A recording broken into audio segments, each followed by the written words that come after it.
که چیرې ستاسو خوله پخیږي یا ستاسو ژبه پخیږي یا ستاسو په خوله باندې یا ستاسو په ژبه باندې لکه څنګه تاسو ته په تصویر کې لیدی شي دغه شان سپین پشم راځي خو د هغې مقدار یا لږ وي یا لږ زیات وي کوم ته چې اورل ترست یا اورل کانډیډایډس په میډیکل کې ویلی شي نو په سکرین باندې دې دپاره کم ډکټرین اورل جل چې لیدی شي دې دپاره بهترین کار کوي خو هغو ماشومانو ته به دا تاسو نه ورکوئ د چا عمر چې د 4 میاشتو نه کم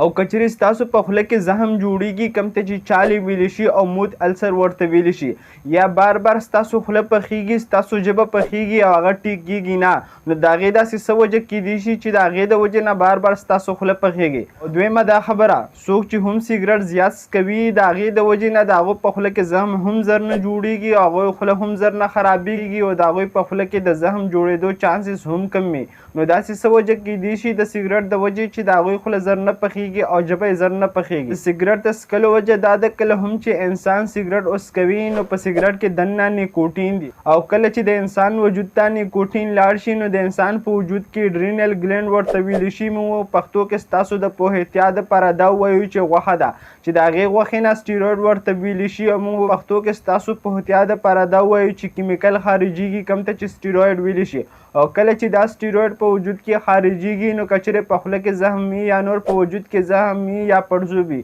نو هغه ورسره زر ټیک کېږي نو دې د وجې څوک چې سګرټ څکوي د هغوی په خوله کې زخم هم زر نه جوړیږي او هغوی خوله او ژبه هم زر نه پخیږي خو د دې خبرې دا مطلب هرګز نه دی چې تاسو به اوس د ژبې پخېدو او خولې د پخېدو دپاره او خوله کې زخم د راتلو دپاره سګرټ څکول شروع کړئ بلکې د سګرټ څکولو بې انتها زیات نقصانات دي چې د هغې د وجې تاسو ته د پیپړې کینسر هم لګېدی شي خو دا خبره ما دې دپاره وکړه چې ستاسو په علم کې اضافه راشي نو د چا هم چې د 2 هفتو نه زیاته بار بار خوله پخیږي یا یې ژبه پخیږي یا د هغه په خوله کې زخم راځي نو داسې څه وجه کیدی شي چې د هغې د وجې د هغه ژبه هم پخیږي د هغه خوله هم پخیږي یا د هغه په خوله کې بار بار زخم راځي کم ته چې موت السر ویلی شي یا چالې ورته ویلی شي د ټولو نه اول وجه دا کیدی شي که چېرې د خولې صفایي په صحیح طریقه باندې نه وي نو د هغې د وجې نه بار بار خوله هم پخیږي او ژبه هم پخیږي او په خوله کې زخم هم راتلی شي او دویمه دا وجه کیدی شي څوک چې برش استعمالوي او د هغه د وجې د هغه په خوله کې لږ شانتې زخم راشي یا نور څه خوراک کوي یا هر څه چې استعمالوي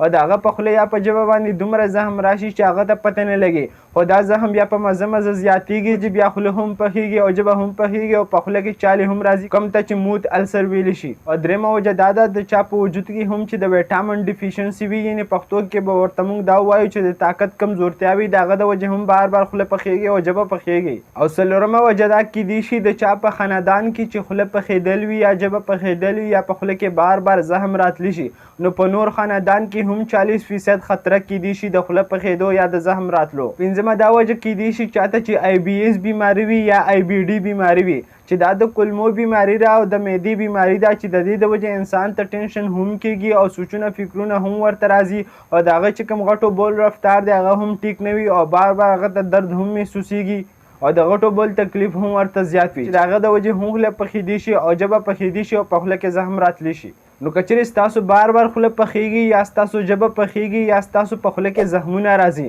نو د دې علاج دپاره تاسو زما سره په وټساپ باندې کنټیکټ هم کولی شئ چې زما په وټساپ باندې به تاسو ته اسسټنټ میلاویږي او علاج به زه تاسو ته ترو وټساپ در کوم که چېرې تاسو زما کلینیک ته وزټ نشئ کولی کوم رول چې زموږ د وټساپ دي د هغې رول مطابق به تاسو ته علاج میلاویږي شکریه الله حافظ